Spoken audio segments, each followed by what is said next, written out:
What's up, Thrashers, and welcome back once again to the Thrash Maniac 99 YouTube channel, and I am back for my 15th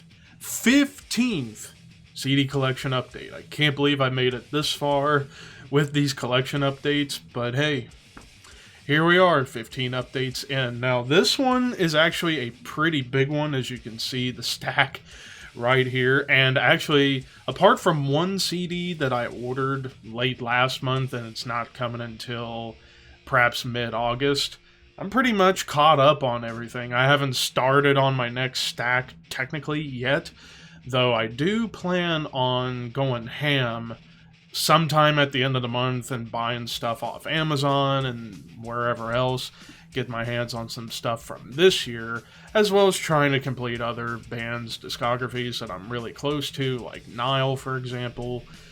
But of course, I am still trying my best to save up money for an upcoming vacation, and then save up a little bit for the Megadeth show I'm going to be going to in late September. Finally going to my first real concert, can you believe it? And it's going to be Megadeth. That's going to be badass. But anyways, let's get into this stack. So, also quite a bunch of these albums, like 10 of these CDs, are going to be from a gift package I got from my good buddy and Shadow Call podcast co-host, It's Mr. Scott. He gave me a bunch of his stuff, so you're going to see some of that in this update. And actually, the first three in this stack, I'm going in reverse alphabetical order for this update, so we're going to kick things off with the first of the 10 CDs I got from Scott, and it's a really unique one, Nativity in Black, a tribute to Black Sabbath, Volume 1.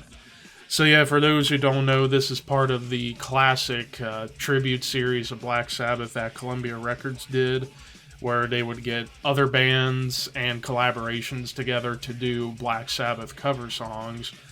And pretty much the most famous ones on here would be Biohazard's After Forever, White Zombie, Children of the Grave, Megadeth, Paranoid, Sepultura's Symptom of the Universe, but perhaps the best version of the best cover song for Black Sabbath ever, Typo Negative covering the song Black Sabbath, in both versions, even though this is just the normal one, but they got an alternate version with different lyrics. But I would say both versions of Typo Negative doing the song Black Sabbath, the greatest Sabbath cover song ever. No dispute. If you dispute it, I'm going to say you're wrong.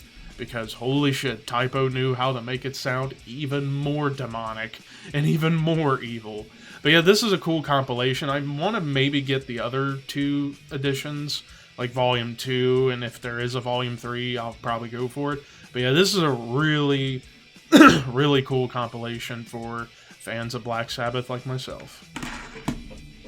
Next two, we got ourselves a pair, and people wouldn't expect me to have this in my collection, but hey, I'm a fan of this guy. Weird Al Yankovic. We have Running with Scissors and Poodle Hat.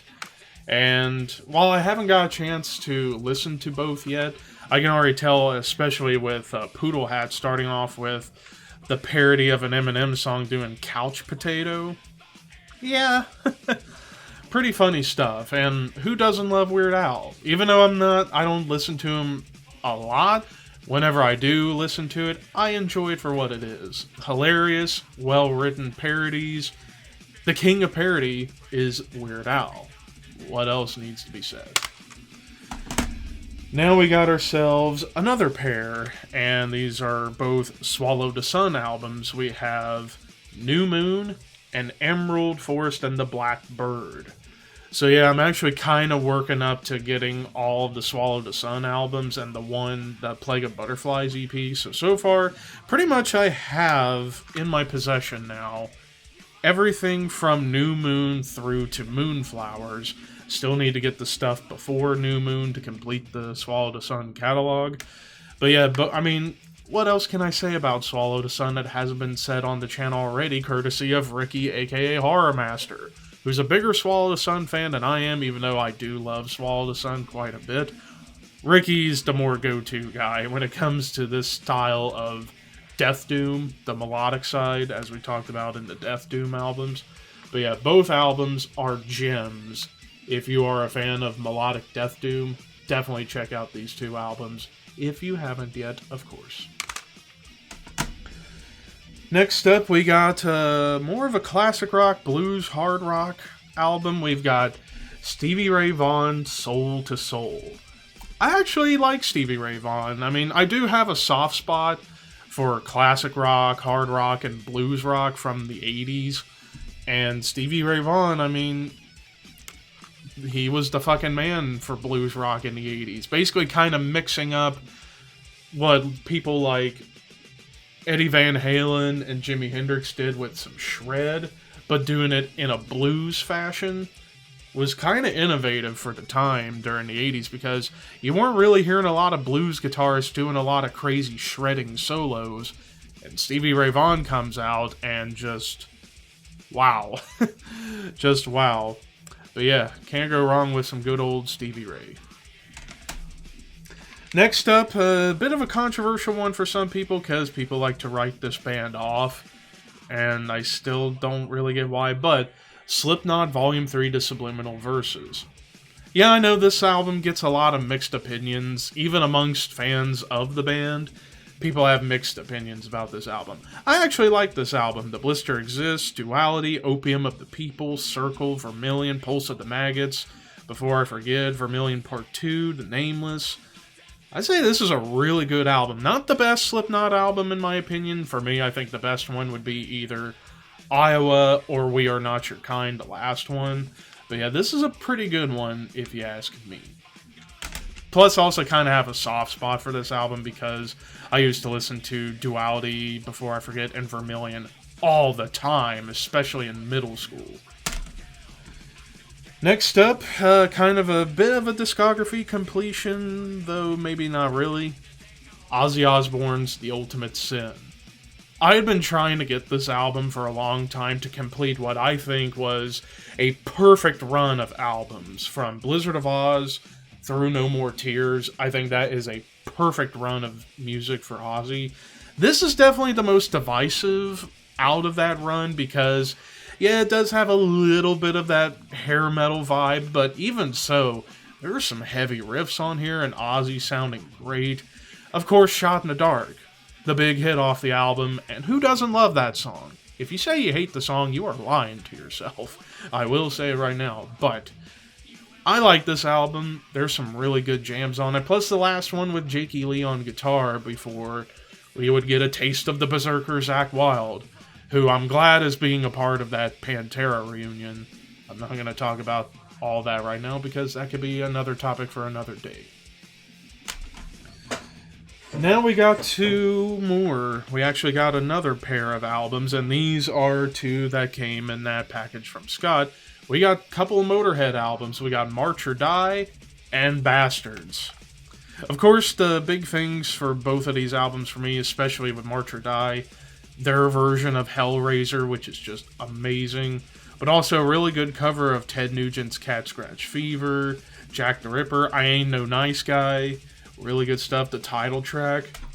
And then with Bastards, the follow-up, the big hit, of course, was Born to Raise Hell from the Airheads soundtrack with Ice-T, but other really good stuff on here too, like On Your Feet or On Your Knees, Death or Glory, I Am the Sword, Don't Let Daddy Kiss Me. There's some awesome stuff on both of those albums, and I've been needing to get more Motorhead in the collection, because before this, all I had was Ace of Spades. I do plan on getting Overkill and Bomber at some point, and maybe even like Iron Fist and another Perfect Day and a couple more, but yeah, I'm glad I got those two.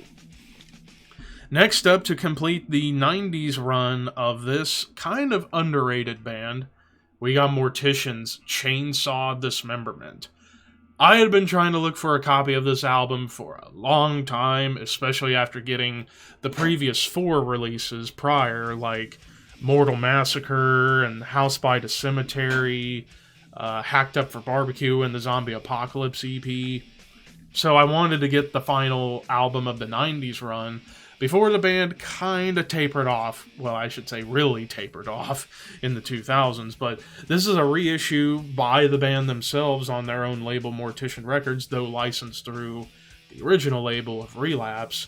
And I really like these digipacks because you get like the roster of the band as well as, well, if it'll come out, a little lyric booklet of all the songs, so that way you can actually read along as you listen to it, if I can get it to go in.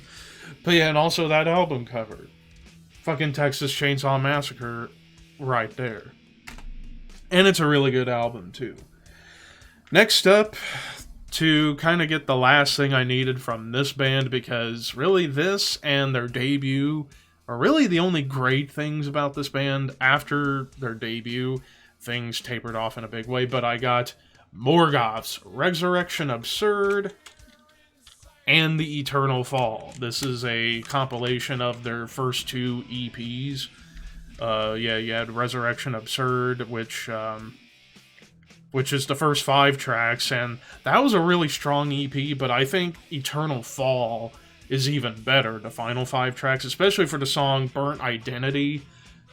And it was recorded at More Sound Studios as well, which I'm shocked they didn't go back to More Sound for the debut album that came out a year after Eternal Fall, and that was Cursed. But regardless, this is a hell of a compilation for 2 EPs, and they are both kick-ass. Basically, if you've never heard of Morgoth, basically they're the German version of Death, especially like Scream Bloody Gore and Leprosy era Death. Morgoth do their best to worship the band Death, and they do it without sounding like a clone. And Mark Grew's vocals, he sounds like a hybrid between Chuck, John Tardy, and Martin Van Drunen. I think he's a very underrated death metal vocalist. So if you haven't checked out Morgoth, check out this compilation and their debut album, Cursed. You will love it, especially if you love old school death metal. Definitely check them out. Next up, we got another one from my man Scott, and that is, well, despite me having a very strong opinion about this band, especially in recent years, we have Machine Head's Burn My Eyes. I know I talk a lot of shit about Rob Flynn and how much I do not like him, especially after 2015. You know, he's just become a raving dickhead in recent years, but I can't ignore that Machine Head has had some good albums, and this is one of them. I mean, the song Davidian, Old, Blood for Blood, Death Church, None But My Own. I mean, top to bottom, this is one of the best groove metal albums of all time, and really, this was like the big highlight for them until they started to taper off a little bit with the follow-up, and then really bottomed out with Burning Red and Supercharger. Then slowly kind of coming back, and then The Blackening and Unto the Locust were really good, which I might get those 2 albums at some point.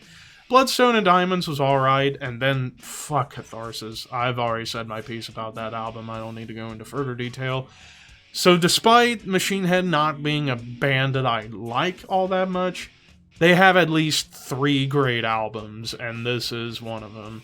And I have it now in my collection. And I didn't even have to buy it. Now we got a triple. We got 3 from the same band, and they are all Creator. First, we got Enemy of God. I'd been trying to look for a copy of this album for a while, because I'd been trying to get this and the next album for a little while to complete the great album runs of Creator. Like I had, prior to this update, I had everything from Endless Pain through Coma of Souls. Then I had Violent Revolution and their last, well, before the new one, the 2 previous, Phantom Antichrist and Gods of Violence. And I thought, man, I need to get the other good albums. So yeah, Enemy of God being one of them. Same with the next one, and finally got it at a good price, Hordes of Chaos. And this is actually a deluxe edition that comes with a DVD, a necrologue for the Elite. Actually, and then it doesn't even say what's in the DVD. I don't know if it's a documentary or sorts. I'll have to check it out at some point. But yeah, Hordes of Chaos. And then finally, the new one, Hate Uber Alles. I know this album's gotten a lot of mixed opinions, but I fucking love it. I still love it to this day. I'll still listen to some stuff off of it since it came out. Nothing more, nothing less to be said. If you want to know my full opinion on Hate Over Alice, go check out my review. The next two, also from Scott. First, a rare live album, King Diamond's Deadly Lullabies. 2-disc set, and this was done in 2004, so you get kind of like a good mix of like most of King Diamond's solo work. Maybe not as much from, say, Abigail, but you got stuff from like Them and The Eye and other stuff. But yeah, really cool album right there. I say rare because I don't really get live albums that much, because I'm not the biggest fan of live albums, but when they're done right, they can be excellent. And then the next one, this one could have ended up on my rarest CDs list, because try looking up a good copy at a good price for this. Hypocrisy's Inferior Devotees EP, 1994, and this is a very skinny case, I guess, when it came out in 94. But yeah, I guess you could kind of look at this as like a transitionary album or EP heading into...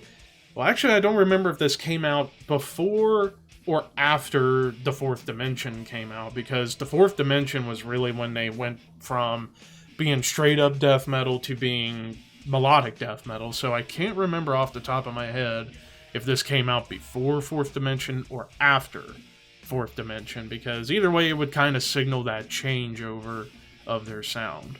But yeah, this is hard to find. Good luck. Alright, and then next up we got Heaven and Hell, The Devil You Know, or honestly it should be called Black Sabbath, The Devil You Know. Yeah, the final studio album Ronnie James Dio ever recorded before he passed away, and it was with Vinny Appice, Tony Iommi, and Geezer Butler. Basically the Mob Rules Dehumanizer Black Sabbath lineup doing an album together, and this I think is kind of underrated, even though when we did the Horseman podcast and we included this in the ranking, it was kind of lower in the ranking, but that was just because there were just other albums I liked more. But still, this is a really good album, and a hell of a way for Dio to close out his career before, unfortunately, passing. Rest in peace, Dio. Next up, we got another covers album, and this is Hatebreed's For the Lions, which is really cool because this came out months before their self-titled album. And I know cover albums get a lot of mixed opinions, but I actually really like this cover album because they basically cover everything from hardcore to thrash to death metal, groove metal even, you know, and pretty much my favorite covers they did on here. They did a really cool cover of Slayer's Ghosts of War, Metallica Escape, Misfits, Hatebreeders, Madball Set It Off, Crowbar, All I Had I Gave, Obituaries I'm in Pain, which shockingly I like this version a little bit more than the Obituary version, which is weird. Cro-Mags It's the Limit, Sepultura's Refuse Resist, DRI's Evil Minds, Murmotter's Life is Pain. There's some really cool stuff on here. Definitely check it out if you want to get into like a gateway for some like underground hardcore bands done by a metalcore pioneer. Definitely check this out. And then I think this is the last one from Scott's box, and that is Timepieces, Best of Eric Clapton. Basically an early greatest hits album up to 1982. The real thing that I loved about having this now is having the song Cocaine. That's probably my favorite Eric Clapton tune of his solo work, that is, not counting his stuff in Cream. But yeah, happy to have some Eric Clapton in the collection. Next up, we get into another rare one that's kind of hard to find, and it's a little bit scuffed, but it still works pretty well. Entombed Uprising. I've also been trying to look for a decent, good, cheap copy of the follow-up Morningstar, so that way I can get all of the good Entombed, like the original Entombed albums, because before this I had Left Hand Path, Clandestine, and Wolverine Blues. So, and after watching Thralls of Metal do the ranking for Entombed, and I saw that most of them had this and Morningstar pretty high up. It's like, I gotta get those albums. So I got Uprising, which was basically like part 2 of Wolverine Blues, but maybe a little bit more aggressive. But eventually I do plan to get Morningstar. I just need to find a good copy at a good price. Then the next 3, we get to the completion of the Cannibal Corpse discography. First, the uncensored cover of Gallery of Suicide, which I had been trying to find forever. Finally found one on eBay. It was in good shape. I was like, fuck it, I'll buy it, and I'm glad I did. Then, the uncensored cover of The Wretched Spawn, which this actually has the making of the album DVD, which is pretty cool to have. And I like the gatefold in this too. But yeah, I'm just finally happy to have this in Gallery of Suicide, the uncensored editions. And then finally, Torture. One of the modern masterpieces from Cannibal. So now with all those, I have everything Cannibal Corpse. Well, except for the Worm Infested EP, which if I find it at a cheap price, I'll get it. But you never know. We're getting close to the end finally. Next up, Bloodbath Grand Morbid Funeral. 2014, the debut of Nick Holmes from Paradise Lost into the band. So basically now all I'm missing from Bloodbath is their last album, The Arrow of Satan is Drawn, and their first EP, Breeding Death. Once I get those eventually, and then I'll buy the new album, Survival of the Sickest, which I can't wait for, because that song, Zombie Inferno, is kick-ass. And if the rest of the album is as kick-ass as that song, that could be a contender already for Album of the Year. But yeah, Grand Morbid Funeral. Next 2, we finally get to the completion of the decent to great Black Sabbath discography. First, Born Again. Yeah, this album's another one of those mixed opinions. There's some people that love it, some people that hate it. I'm in the middle. I like it. I think it's a good album, but I don't think it's amazing like some people would say. But songs like Disturbing the Priest, Zero to Hero, and the title track are the definite standouts for me off of this album. And then finally, from Black Sabbath, The Eternal Idol. And this is a special 2-disc edition, as it comes with the original album and the Ray Gillen recording, which is pretty cool because I think that's kind of rare out there to get, because Ray Gillen only lasted in the band for not even a year before Tony Martin came in. So I got both versions, the Tony Martin version and the Ray Gillen version. So it's pretty cool to have both versions in one case here. So I'm glad I got this finally.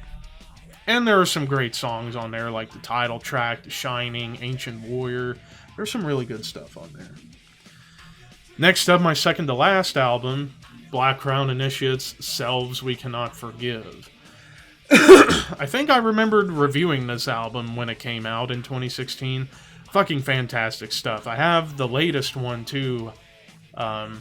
So the only thing I'm missing from Black Crown is the debut Wreckage of Stars, which I'll eventually get pretty soon. But yeah, I'm just happy to have this.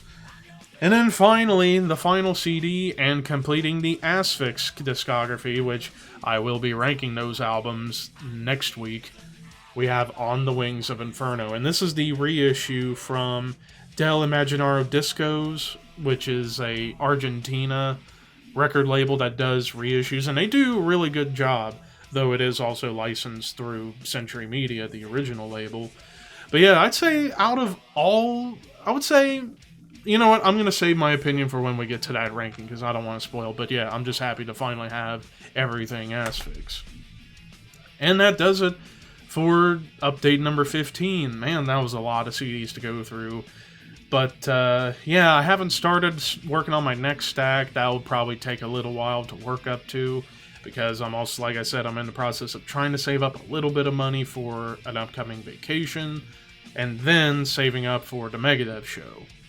And then, of course, with birthdays and Christmas coming up, yeah, it's gonna be busy for me.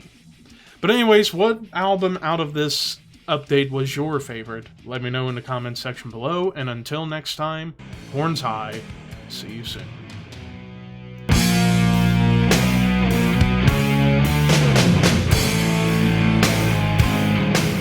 You know, it was pretty organic. I have a rocker dad. Growing up, there were not only like driving in his car and around the house, there was great music playing, but you know, if I was ever able to sneak into the man cave of the basement that he had, that was, you know, off limits after a certain hour, you know, there was a cool collection of vinyl. That's where titles like Fistful of Metal, Violence and Force, Number of the Beast, Kiss's Destroyer, which was massive for me. You can imagine being a 6-year-old kid and pulling out the Yeah. LP cover for Destroyer Oh for yeah. how life changing that could be.